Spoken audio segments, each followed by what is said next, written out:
The morning light filtered through the tall windows of the Heritage Archive building in downtown Boston, casting long shadows across rows of mahogany shelves packed with leather-bound volumes and aged cardboard boxes containing fragments of forgotten lives. Dr. Margaret Holloway had worked as the chief curator of historical photographs for nearly 15 years, and every morning she arrived before dawn to spend a quiet hour among the collections, before her colleagues filled the halls with their voices and footsteps. She had always felt a profound connection to the people frozen in sepia and silver, their eyes staring out from another century, with expressions that seemed to hold secrets and stories waiting to be told. Margaret believed that every photograph was a doorway into a moment that mattered deeply to someone, and she treated each image with the reverence of a sacred object, handling them with white cotton gloves and storing them in acid-free sleeves to preserve them for future generations who might seek to understand the past. Her daily routine was methodical and predictable, beginning with a strong cup of black coffee that she brewed in the small kitchenette on the third floor, before settling into her office to review new acquisitions and catalogue items that had recently arrived from estate sales, donations, or transfers from other institutions. Margaret took pride in her meticulous record-keeping, creating detailed entries for each photograph that included not only the basic information about date and location, but also contextual notes about clothing styles, architectural details, and any names or inscriptions written on the backs of the prints. She believed that photographs were more than mere images. They were historical documents that could reveal truths about social customs, family dynamics, economic conditions, and cultural values, if one took the time to examine them closely and thoughtfully. Her colleagues often joked that she could spend an entire afternoon studying a single portrait, but Margaret never apologized for her thoroughness because she understood that the smallest details often held the most significant clues. The Heritage Archive building housed one of the most extensive collections of 19th century American photography in the Northeast,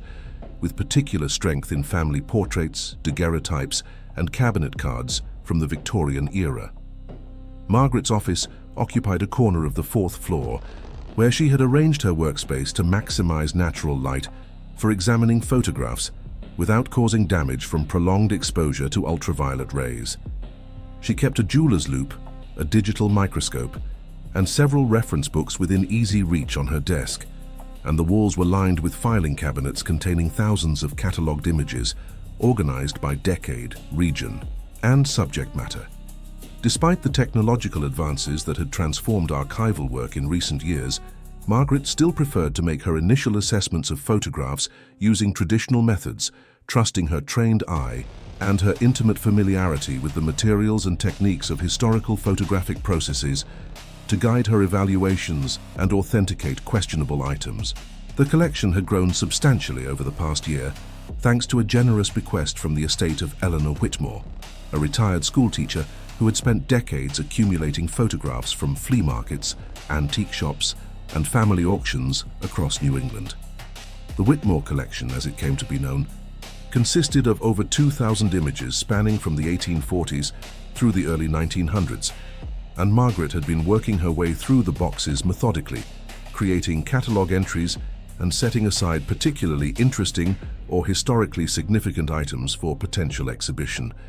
Many of the photographs were typical examples of their era: stiff formal portraits of stern-faced families, wedding photographs with elaborate Victorian gowns, and post-mortem images of deceased children posed as if sleeping,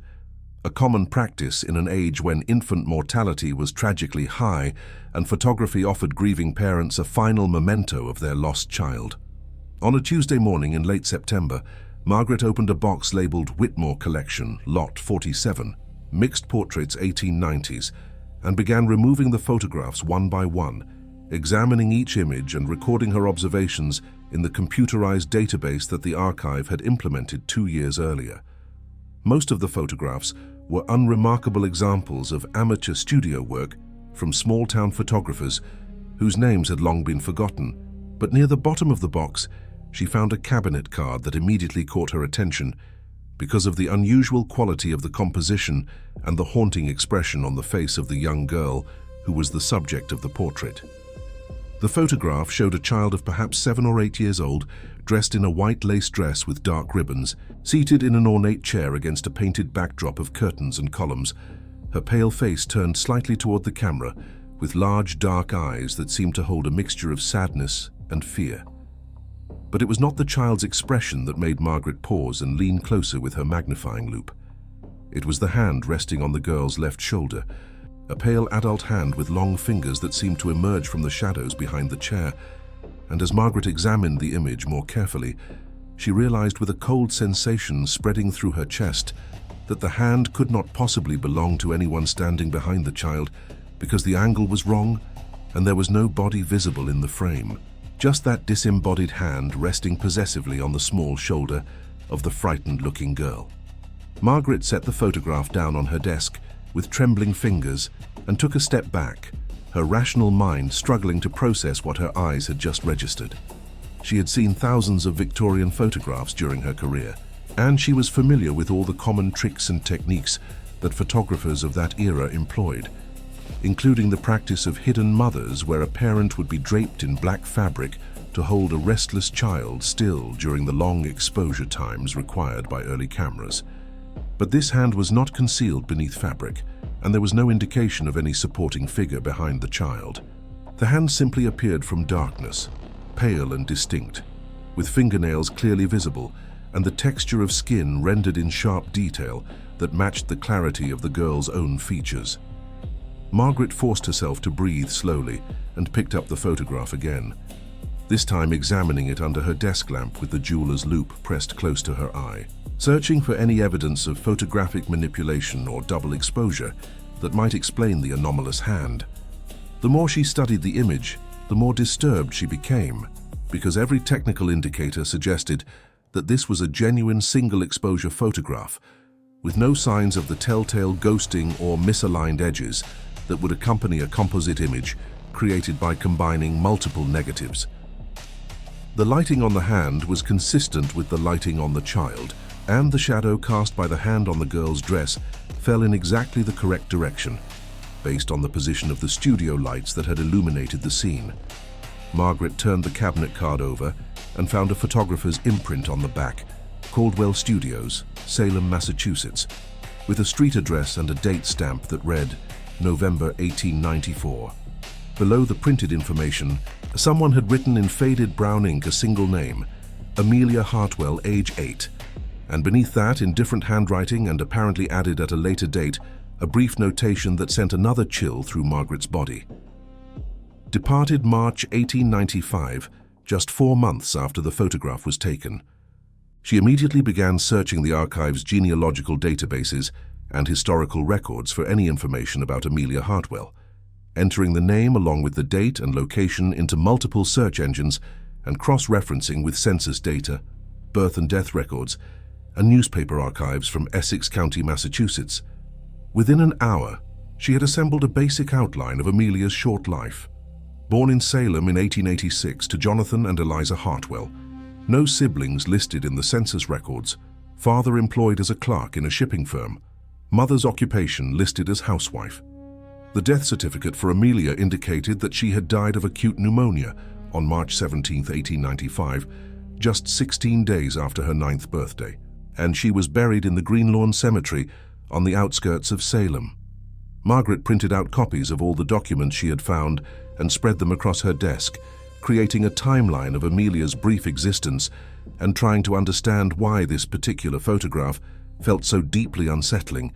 beyond the obvious strangeness of the disembodied hand. She contacted the Salem Historical Society and spoke with their archivist, an elderly man named Robert Chen who had worked with local records for over 30 years. When Margaret described the photograph and asked if he knew anything about the Hartwell family or Caldwell Studios, Robert's voice changed, becoming quieter and more cautious. He told her that Caldwell Studios had been a well-respected photography business in Salem during the 1890s, operated by a man named Thomas Caldwell, who had learned the photographic trade in Boston before opening his own establishment on Essex Street. The studio had been particularly successful in taking portraits of children, and Thomas Caldwell had developed a reputation for being patient and gentle with young subjects who were often frightened or restless during the long sittings required for proper exposure. But Robert also mentioned that there had been some controversy surrounding the studio after several families complained about strange anomalies appearing in their photographs, including unexplained shadows, mysterious figures in backgrounds, and in at least 3 documented cases, hands or faces that seemed to appear in the images despite no one else being present during the photographic session. Margaret felt her pulse quicken as Robert continued talking, explaining that Thomas Caldwell had vehemently denied any manipulation of his photographs and insisted that he was merely capturing what was actually present in his studio at the moment of exposure, a claim that led some people to whisper that his studio was haunted or that Caldwell himself possessed some unusual sensitivity to spiritual presences. The controversy had damaged his business, and by 1898, the studio had closed and Thomas Caldwell had left Salem, with no clear record of where he went or what became of him.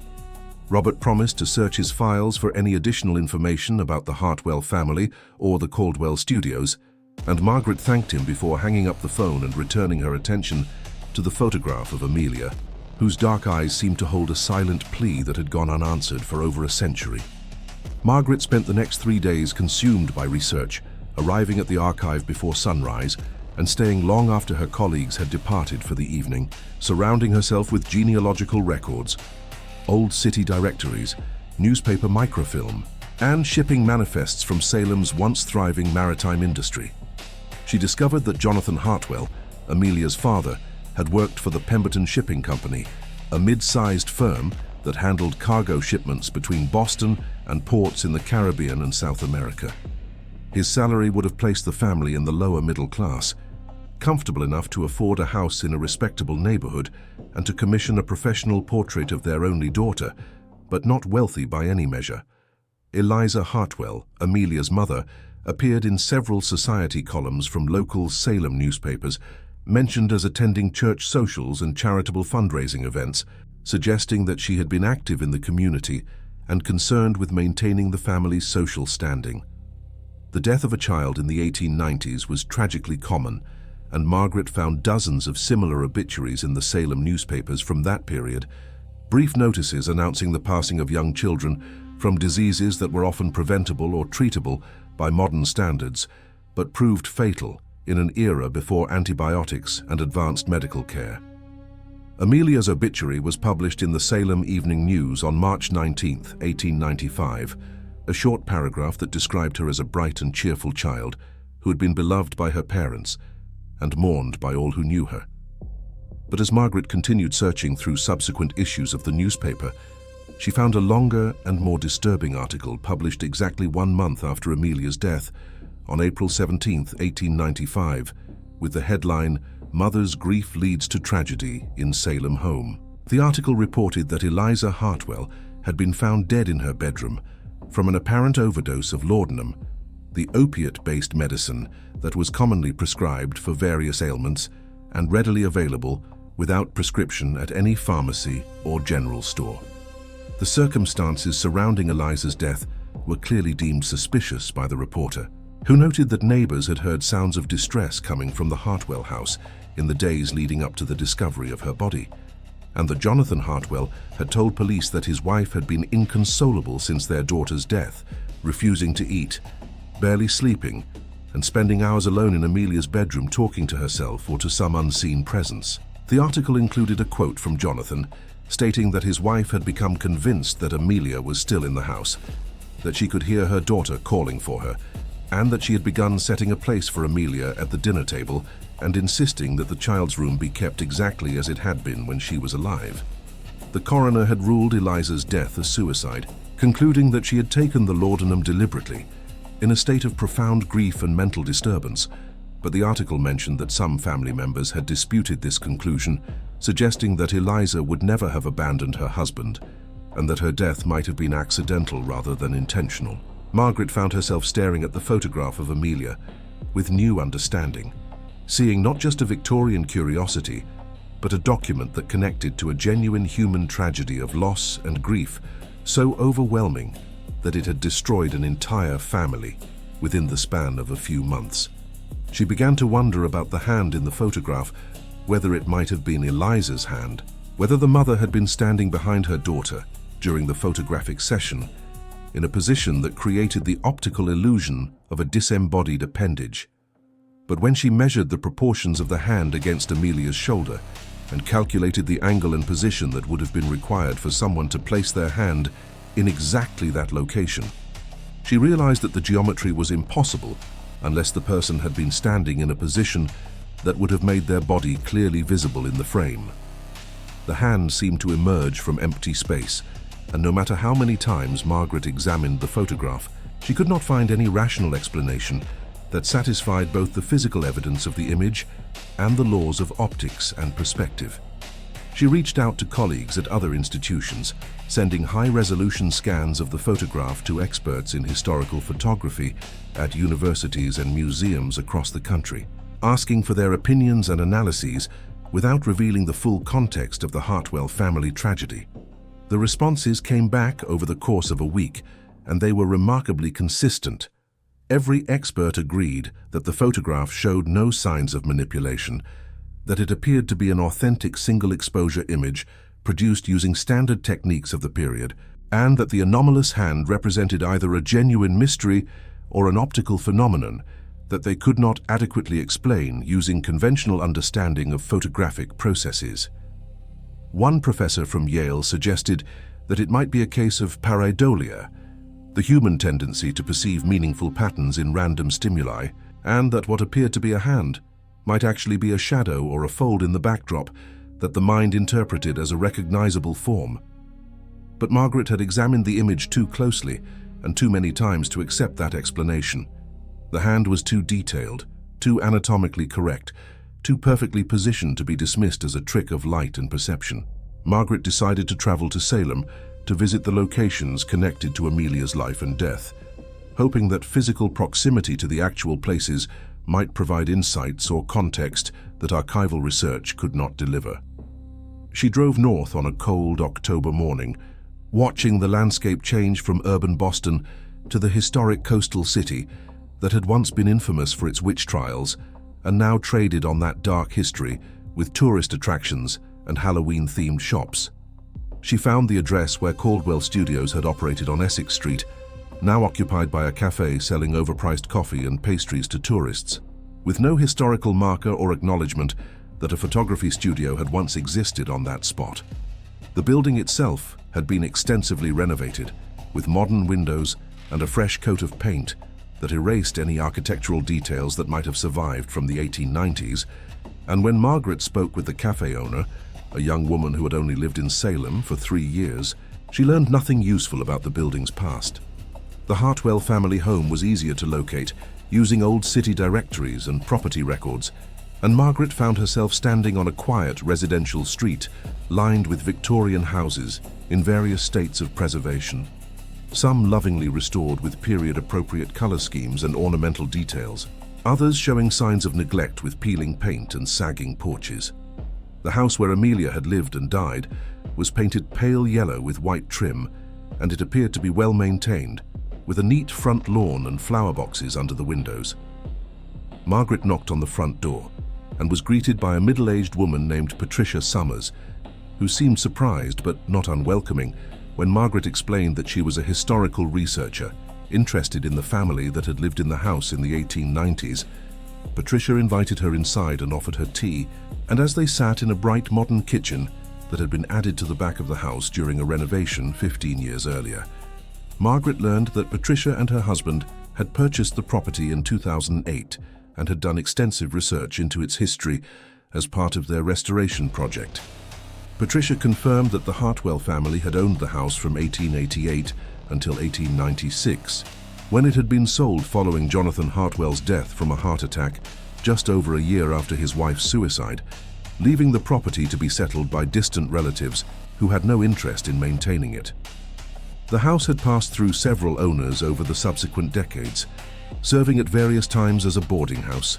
a private residence, and during the 1970s as a communal home for a group of artists and musicians who had painted the interior walls with colorful murals that Patricia and her husband had painstakingly removed during their restoration work. When Margaret asked if Patricia had experienced anything unusual in the house, the woman's expression changed, becoming more guarded, and she admitted that there had been some strange occurrences over the years, particularly in the upstairs bedroom, that historical records indicated had been Amelia's room. Patricia described hearing footsteps when no one was upstairs, finding the door to that bedroom open in the morning, despite being certain that she had closed it the night before, and on several occasions. Both she and her husband had seen what appeared to be a shadow or movement in their peripheral vision, like a small figure passing quickly by a doorway. Margaret felt her skin prickle as Patricia continued, explaining that she had done some research into the house's history after these experiences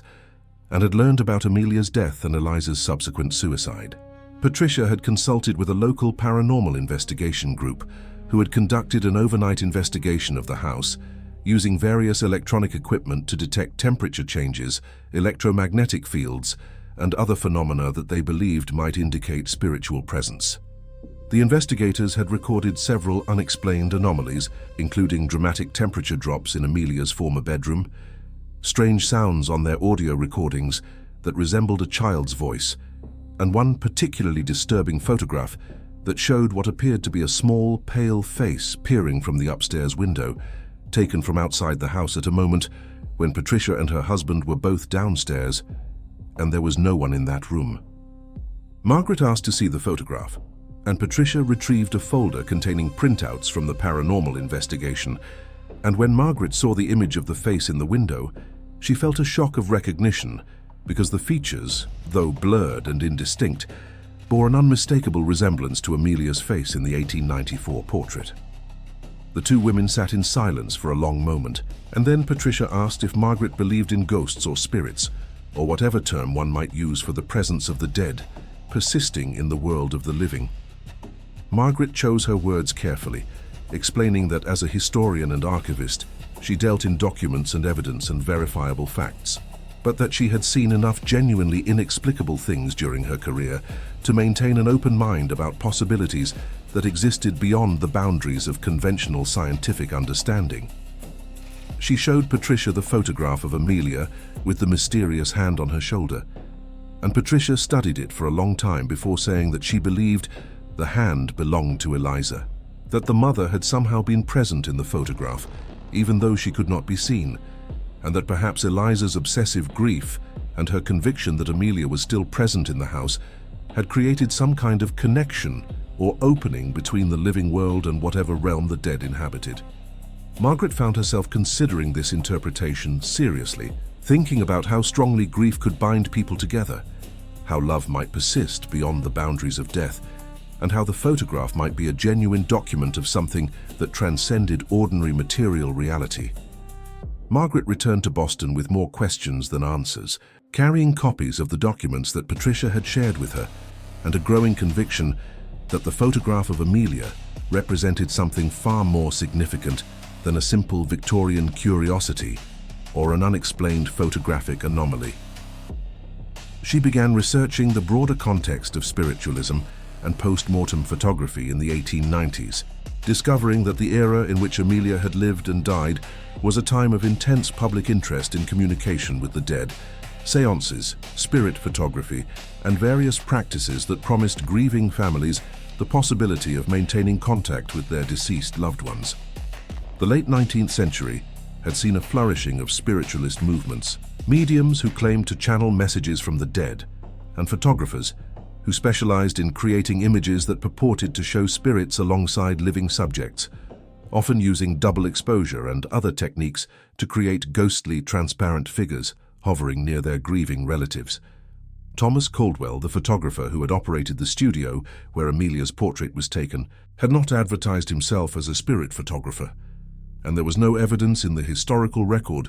that he had deliberately sought to create supernatural images for his clients. But Margaret found several accounts in newspapers and spiritualist journals from the 1890s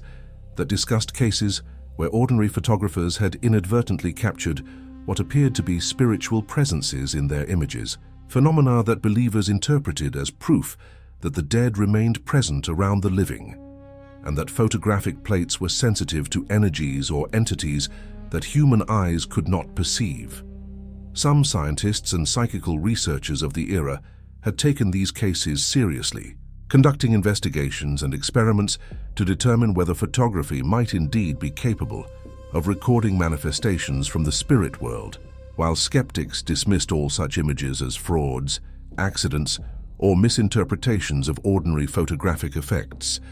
Margaret scheduled a meeting with Dr. Raymond Fletcher, a colleague from Boston University, who specialized in the history of spiritualism and paranormal belief systems in American culture. Raymond had published extensively on 19th-century spirit photography and had examined hundreds of purported supernatural images, developing expertise in distinguishing genuine period photographs from later fabrications and in identifying the various techniques that fraudulent spirit photographers had used to deceive their clients. When Margaret showed him the photograph of Amelia and explained the family's tragic history, Raymond studied the image carefully under magnification and with various lighting techniques. And after nearly an hour of examination, he looked up at Margaret with an expression of profound puzzlement and said that he could not explain what he was seeing, that by all technical indicators, the photograph appeared to be legitimate and unmanipulated, but that the hand was positioned in a way that violated every principle of perspective and spatial relationships that should govern a normal photographic image. Raymond asked Margaret for permission to present the photograph at an upcoming conference on paranormal photography that was being held in Philadelphia, and together they prepared a detailed analysis of the image along with the historical documentation of the Hartwell family tragedy. The presentation generated significant interest among the conference attendees, who included academics, collectors, paranormal researchers, and photographers interested in unusual and unexplained images. Some participants suggested that the photograph might be evidence of a genuine supernatural event, a moment when the boundary between life and death had become permeable and allowed some presence to manifest in a way that the camera could record. Others maintained that there must be a rational explanation that simply had not yet been discovered, perhaps involving unusual lighting conditions, a forgotten photographic technique, or some optical property of the specific camera and lens that Thomas Caldwell had used in his studio. The conference presentation led to a feature article in a respected journal of photographic history, and soon Margaret began receiving communications from people around the country who claimed to have similar photographs in their family collections. Images from the Victorian era that showed anomalous hands, faces, or figures that appeared in impossible positions or that seemed to emerge from shadows without any visible source. Margaret requested copies of these images and began assembling a database of potentially supernatural or unexplained photographs from the late 19th and early 20th centuries, cross-referencing them with historical records to determine if there were any patterns or commonalities that might shed light on the phenomenon. She discovered that many of these anomalous photographs were associated with families that had experienced recent deaths, particularly the deaths of children, and that the images had often been taken within a few months of the loss, suggesting that grief and the desire to maintain connection with the deceased might somehow play a role in creating or attracting these strange manifestations. The publicity surrounding Margaret's research brought both opportunities and challenges, as mainstream media outlets began contacting her for interviews, while skeptics and debunkers accused her of promoting superstition and undermining the scientific credibility of historical research. Margaret found herself navigating a difficult path between her training as an empirical scholar who dealt in verifiable facts and her growing conviction that the photograph of Amelia represented something genuinely anomalous that could not be adequately explained using conventional frameworks. She appeared on several podcast programs devoted to unexplained phenomena, wrote op-ed pieces for photography journals, defending her methodology and her commitment to rigorous analysis, and presented her findings at academic conferences where she faced both enthusiastic support from some colleagues and harsh criticism from others who felt that she was giving credence to irrational beliefs and damaging the reputation of serious historical scholarship. The Heritage Archive Building's Board of Directors called a special meeting to discuss Margaret's research and its implications for the institution's reputation and mission. Some board members expressed concern that the archive would be perceived as endorsing paranormal claims if they continued to support Margaret's work, while others argued that the investigation of unexplained historical phenomena was entirely appropriate for a research institution, and that Margaret's careful documentation and transparent methodology represented exactly the kind of serious inquiry that the archive should encourage. The meeting lasted over 3 hours, with passionate arguments on both sides, and ultimately the board voted to allow Margaret to continue her research, with the understanding that all publications and presentations would include clear disclaimers noting that the interpretations and conclusions represented her individual scholarly opinion and not an institutional position on the supernatural or paranormal. Margaret's investigation took an unexpected turn when she was contacted by a woman named Rebecca Caldwell Morrison, who identified herself as the great-granddaughter of Thomas Caldwell, the photographer who had taken Amelia's portrait. Rebecca lived in Portland, Oregon, and explained that she had read about Margaret's research online and felt compelled to reach out because her family had preserved a collection of Thomas Caldwell's papers, including letters, business records, and personal journals that had never been examined by scholars or made publicly available. Rebecca expressed conflicted feelings about her great-grandfather's legacy, noting that family stories painted him as a troubled man who had become increasingly isolated and disturbed in his later years, convinced that his cameras were revealing truths that others refused to acknowledge. She offered to send Margaret copies of Thomas's journals from the period when he operated his Salem studio, and Margaret eagerly accepted, sensing that these documents might provide crucial context for understanding the circumstances under which Amelia's photograph had been created. The journals arrived 2 weeks later in a carefully packed box containing photocopies of ledgers, appointment books, and personal diaries written in Thomas Caldwell's small, meticulous handwriting. Margaret spent days reading through the documents, piecing together a portrait of a man who had been deeply dedicated to his craft, but who had gradually become aware that his photographs sometimes captured images that could not be explained through ordinary optical principles. Thomas wrote about several cases where families had returned to his studio, upset or frightened by hands, faces, or shadowy figures that appeared in their portraits, and he described his own growing conviction that his cameras were somehow sensitive to presences or energies that surrounded bereaved families, particularly in cases where the grief was profound and all-consuming. He had experimented with different techniques to avoid capturing these anomalous images, changing his lighting arrangements, using different cameras and lenses, even attempting to perform what he called spiritual cleansings of his studio. But the strange phenomena continued to appear unpredictably. The entry dated November 18, 1894, described the photographic session with Amelia Hartwell, and Margaret's hands trembled as she read Thomas's account of that day. He wrote that the child had seemed unusually frightened and withdrawn, that she had cried and clung to her mother before finally agreeing to sit for the portrait, and that during the exposure he had felt an overwhelming sense of cold and sadness in the studio, as if the room had become filled with invisible grief. After developing the plate, Thomas had immediately noticed the hand on Amelia's shoulder, and he wrote that he had felt simultaneously fascinated and horrified because he knew with absolute certainty that no one had been standing in that position during the exposure. He had debated whether to show the photograph to the Hartwell family or to destroy it and create a new portrait, and ultimately he had decided to deliver the image as it appeared, believing that he had an obligation to provide his clients with truthful documentation of what his camera had recorded, regardless of how disturbing or inexplicable that truth might be. The journal entry concluded with a haunting sentence that Margaret read over and over. "I cannot escape the feeling that the camera shows us not what we wish to see, but what is actually present in the moment, including those things that exist beyond the range of our limited human perception."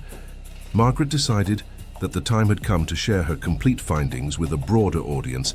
and she proposed a special exhibition at the Heritage Archive building that would present the photograph of Amelia alongside the historical documentation of the Hartwell family tragedy, excerpts from Thomas Caldwell's journals, and a curated selection of other anomalous Victorian photographs that she had collected during her research. The exhibition would be titled between worlds, photography, grief, and the unexplained in Victorian America, and it would explore the complex relationships between death, mourning practices,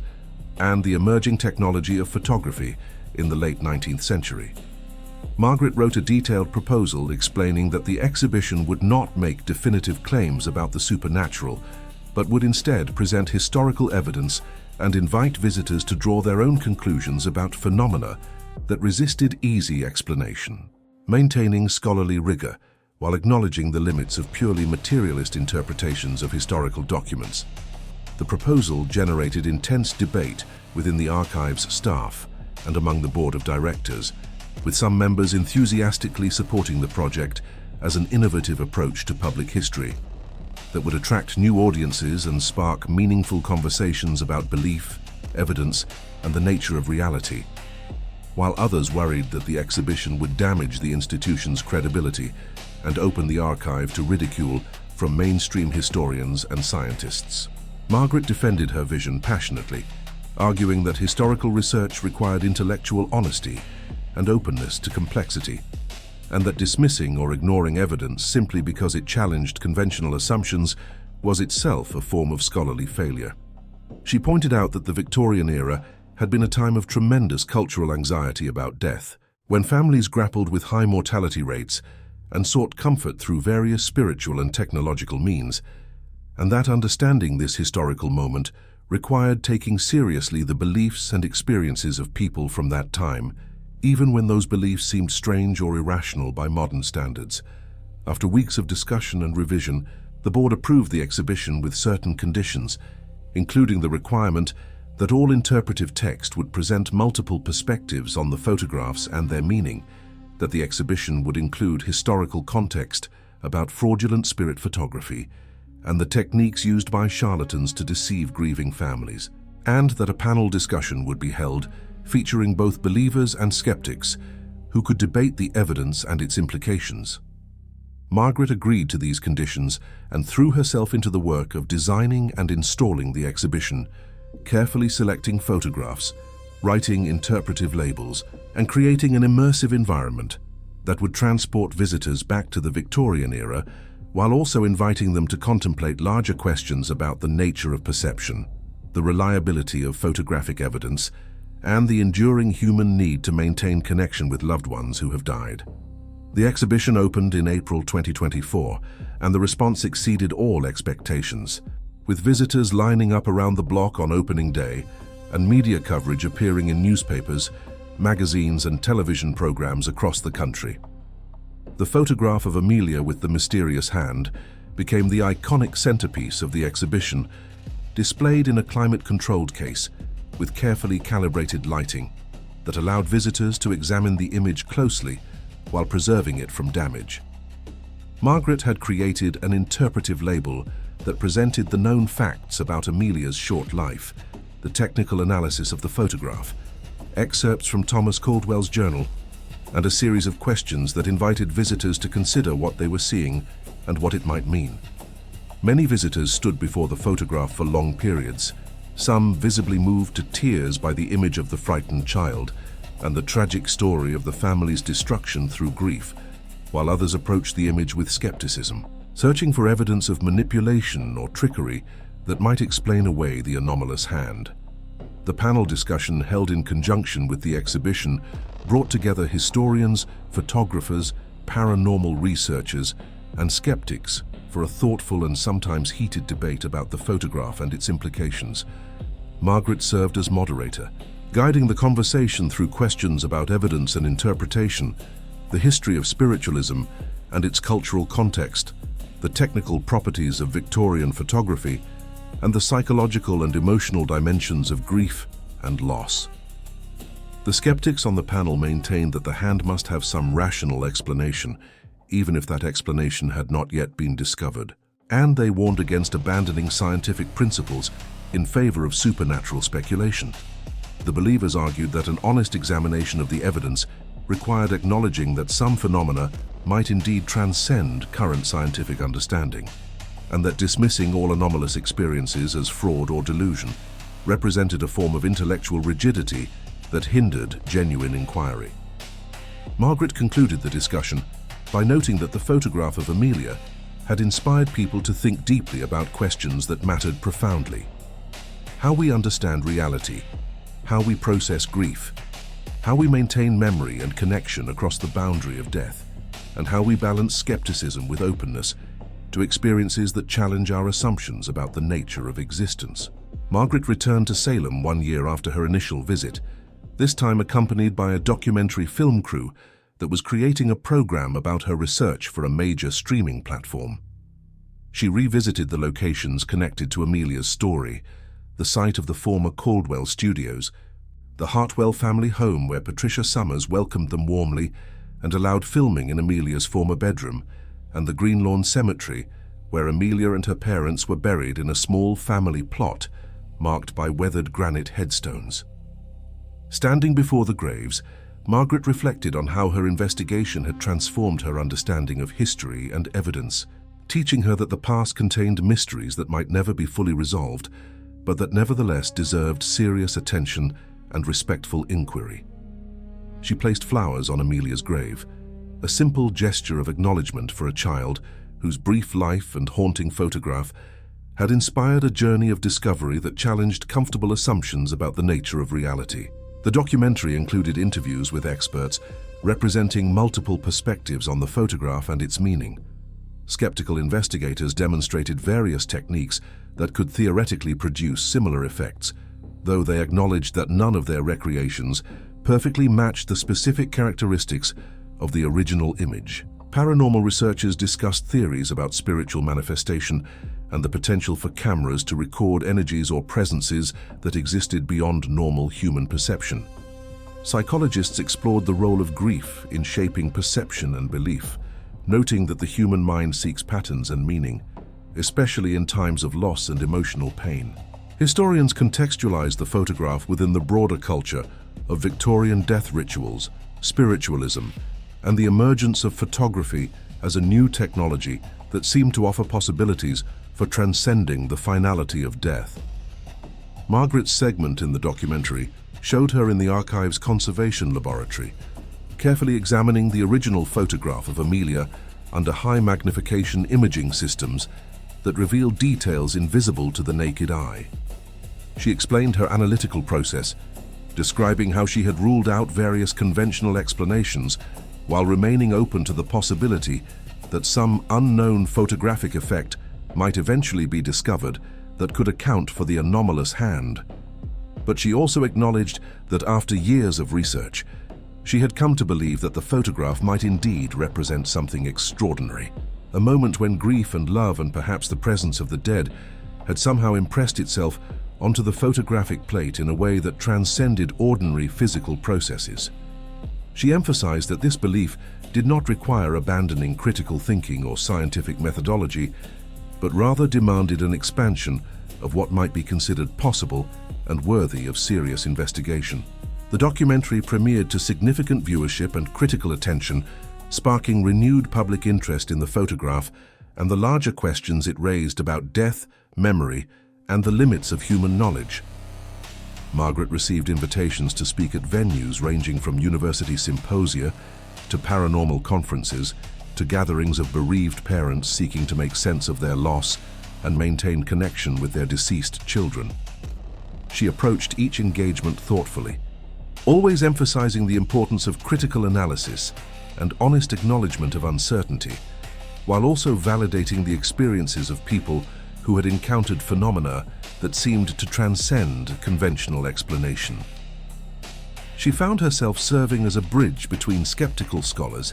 who dismissed all paranormal claims and believers who accepted such claims uncritically, trying to carve out a middle ground where rigorous inquiry could coexist with openness to mystery. The photograph of Amelia remained on permanent display in the Heritage Archive building, becoming one of the institution's most popular and frequently visited items. Margaret often stood quietly in the gallery, watching visitors encounter the image for the first time, observing the range of reactions from disbelief to wonder to profound emotional response. She thought about Amelia often, imagining the frightened child sitting in Thomas Caldwell's studio on a November day in 1894. unaware that she would be dead within 4 months and that her image would survive for more than a century, continuing to provoke questions and inspire reflection long after everyone who had known her had passed from living memory. Margaret had come to see the photograph not just as a historical document or an unexplained anomaly, but as a testament to the enduring power of love and grief, a frozen moment that captured something essential about the human experience of loss and the desperate hope that death might not represent an absolute ending. Margaret returned to Salem 1 year after her initial visit, this time accompanied by a documentary film crew that was creating a program about her research for a major streaming platform. She revisited the locations connected to Amelia's story: the site of the former Caldwell Studios, the Hartwell family home where Patricia Summers welcomed them warmly and allowed filming in Amelia's former bedroom, and the Green Lawn Cemetery, where Amelia and her parents were buried in a small family plot, marked by weathered granite headstones. Standing before the graves, Margaret reflected on how her investigation had transformed her understanding of history and evidence, teaching her that the past contained mysteries that might never be fully resolved, but that nevertheless deserved serious attention and respectful inquiry. She placed flowers on Amelia's grave, a simple gesture of acknowledgement for a child whose brief life and haunting photograph had inspired a journey of discovery that challenged comfortable assumptions about the nature of reality. The documentary included interviews with experts representing multiple perspectives on the photograph and its meaning. Skeptical investigators demonstrated various techniques that could theoretically produce similar effects, though they acknowledged that none of their recreations perfectly matched the specific characteristics of the original image. Paranormal researchers discussed theories about spiritual manifestation and the potential for cameras to record energies or presences that existed beyond normal human perception. Psychologists explored the role of grief in shaping perception and belief, noting that the human mind seeks patterns and meaning, especially in times of loss and emotional pain. Historians contextualized the photograph within the broader culture of Victorian death rituals, spiritualism, and the emergence of photography as a new technology that seemed to offer possibilities for transcending the finality of death. Margaret's segment in the documentary showed her in the archive's conservation laboratory, carefully examining the original photograph of Amelia under high magnification imaging systems that revealed details invisible to the naked eye. She explained her analytical process, describing how she had ruled out various conventional explanations while remaining open to the possibility that some unknown photographic effect might eventually be discovered that could account for the anomalous hand. But she also acknowledged that after years of research, she had come to believe that the photograph might indeed represent something extraordinary, a moment when grief and love and perhaps the presence of the dead had somehow impressed itself onto the photographic plate in a way that transcended ordinary physical processes. She emphasized that this belief did not require abandoning critical thinking or scientific methodology, but rather demanded an expansion of what might be considered possible and worthy of serious investigation. The documentary premiered to significant viewership and critical attention, sparking renewed public interest in the photograph and the larger questions it raised about death, memory, and the limits of human knowledge. Margaret received invitations to speak at venues ranging from university symposia to paranormal conferences to gatherings of bereaved parents seeking to make sense of their loss and maintain connection with their deceased children. She approached each engagement thoughtfully, always emphasizing the importance of critical analysis and honest acknowledgement of uncertainty, while also validating the experiences of people who had encountered phenomena that seemed to transcend conventional explanation. She found herself serving as a bridge between skeptical scholars who dismissed all paranormal claims and believers who accepted such claims uncritically, trying to carve out a middle ground where rigorous inquiry could coexist with openness to mystery. The photograph of Amelia remained on permanent display in the Heritage Archive building, becoming one of the institution's most popular and frequently visited items. Margaret often stood quietly in the gallery, watching visitors encounter the image for the first time, observing the range of reactions from disbelief to wonder to profound emotional response. She thought about Amelia often, imagining the frightened child sitting in Thomas Caldwell's studio on a November day in 1894, unaware that she would be dead within 4 months and that her image would survive for more than a century, continuing to provoke questions and inspire reflection long after everyone who had known her had passed from living memory. Margaret had come to see the photograph not just as a historical document or an unexplained anomaly, but as a testament to the enduring power of love and grief, a frozen moment that captured something essential about the human experience of loss and the desperate hope that death might not represent an absolute ending. 5 years after first discovering the photograph, Margaret published a comprehensive book titled The Hand on the Shoulder, Amelia Hartwell and the Mystery of Victorian Spirit Photography, which presented her complete research along with reproductions of Thomas Caldwell's journals, historical documentation of the Hartwell family, and analysis of dozens of similar anomalous photographs from the same era. The book was carefully structured to present multiple interpretive frameworks, acknowledging both skeptical explanations and the possibility that some photographs might represent genuine paranormal phenomena that current scientific paradigms could not adequately explain. Reviews were predictably mixed, with some critics praising Margaret's thorough scholarship and nuanced approach, while others maintained that she had given too much credence to supernatural claims. But the book became a bestseller and introduced the story of Amelia Hartwell to a global audience. Margaret retired from her position as chief curator of the Heritage Archive building, but she continued her research as an independent scholar, traveling to examine collections of anomalous photographs in institutions around the world and corresponding with researchers investigating similar phenomena. She established a digital archive where people could submit their own mysterious family photographs for analysis and discussion, creating a growing database of potentially unexplained images that future researchers might examine, using technologies and methodologies not yet developed. She came to see her work as part of a longer conversation that would extend far beyond her own lifetime, a conversation about the nature of evidence, the limits of human perception, and the possibility that reality contained dimensions that remained mysterious despite all our efforts to measure and categorize the world around us. In her personal life, Margaret found that her investigation of Amelia's photograph had changed her relationship with death and loss,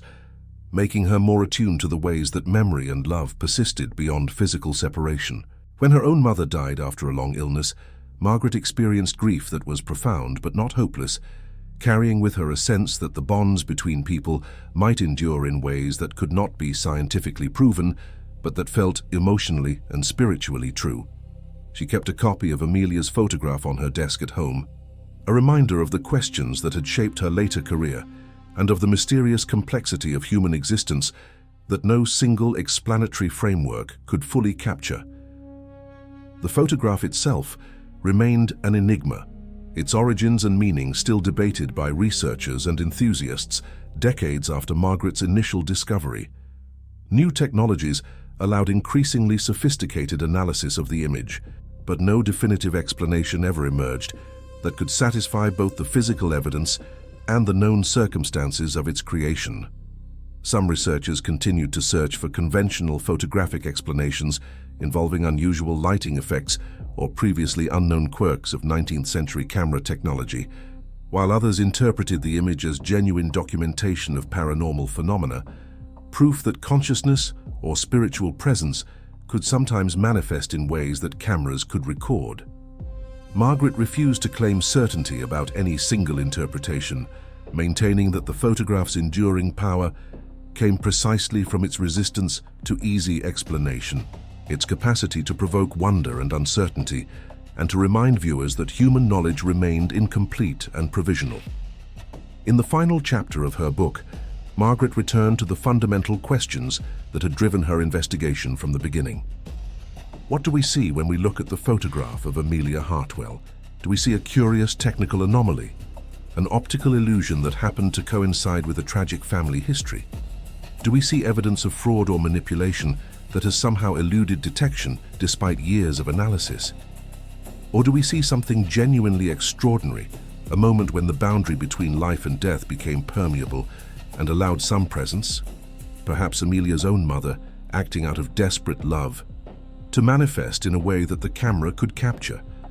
Margaret argued that the value of the photograph lay not in providing a definitive answer to these questions, but in keeping them alive, in creating a space where wonder and skepticism could coexist, where the rational mind and the grieving heart could both be honored, and where the past could continue to speak to the present through images that refused to yield all their secrets. The hand on Amelia's shoulder remained what it had always been: mysterious, haunting, impossible to fully explain, and profoundly moving in its suggestion that love might transcend even the ultimate separation of death, leaving traces that endure across the centuries in the form of a photograph that continues to provoke questions that may never be fully answered, but that remain worth asking.